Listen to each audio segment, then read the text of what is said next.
ஏன்னா தேவையில் இருப்பவருக்கு யார் உதவி செய்கிறானோ அவன்தான் கடவுளுடைய உண்மையான சீடனாக இருக்க முடியும். நீங்களும் நானும் கிடையாது அன்பு மக்களே. நான் ஒரு உதாரணம் கொடுக்குறேனே. உங்க பெத்த தாயும் தகப்பனையும் இன்னைக்கு நான் சின்ன ஒரு அடையாளம் மட்டும் கொடுக்குறேன். ஏன்னா இது ரொம்ப டீட்டெயிலாக போகல, டைம் இன்னும் கொஞ்சம் தான் இருக்கும். இப்போ உங்க அப்பா அம்மா இருக்கிறாங்கன்னு வச்சுக்கிறோம் வீட்டில். உங்க அப்பா அம்மாவை விட்டுட்டு அவங்களுக்கு சோற கூட நீங்க பொங்கி போடாம அவங்கள கவனிக்காம நீங்க இந்த ஆலயத்துக்கு வந்து உட்கார்ந்துருப்பீங்கன்னு வச்சுக்கிறோம். நீங்க ஆண்டு உங்களை பார்த்து என்ன சொல்லுவார்னு நினைக்கிறீங்க? எப்பா என் புள்ள கோயிலுக்கு தேடி வந்துட்டான்பா, உனக்கு மோட்சத்தில் இடம் உண்டு, நான் உன் பேரை எழுதி வைக்கிறேன்னு எழுதி வைப்பாரா? இல்லை அன்பு மக்களே, சத்தியமா கிடையாது, சத்தியமா இல்லை.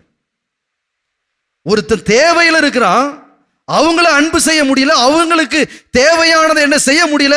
ஆனா ஆண்டவரே ஆண்டவரே கோயில்ல வந்து கூப்பாடு போட்டாலும் ஆண்டவர் அழுத்தமாக தெளிவாக சொல்கிறார், உன் குரலை நான் கேட்க மாட்டேங்கிறார், நீ என் சீடனா இருக்க முடியாதுங்கிறார், உன் பெயரை நான் விண்ணகத்துல எழுத மாட்டேங்கிறார். நீ எப்பொழுது உதவி செய்கிறாயோ, யார் ஒருவர் தேவையில் இருக்கிறாரோ அவருக்கு நீங்கள் உதவி செய்கிறீர்களோ அப்பொழுதுதான் நீங்கள் இயேசுவினுடைய சீடராக இருக்க முடியுமே தவிர இந்த வழிபாடுகளை கட்டிக்கொண்டு வழிபாடுகளுக்குள் மூழ்குவதால் இங்க எந்த காரியமும் நடக்காது.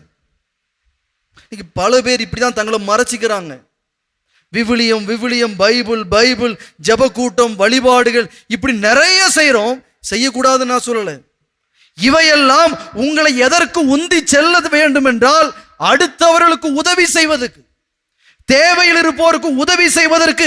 இந்த வழிபாடுகளும் இந்த விவிலியமும் இந்த நற்செய்தி கூட்டங்களும் உங்களை உந்தி செல்லவில்லை என்றால் இவையெல்லாம் வீண். சபை உரையாளர் சொல்வது போல இவையெல்லாம் வீணிலும் வீண்.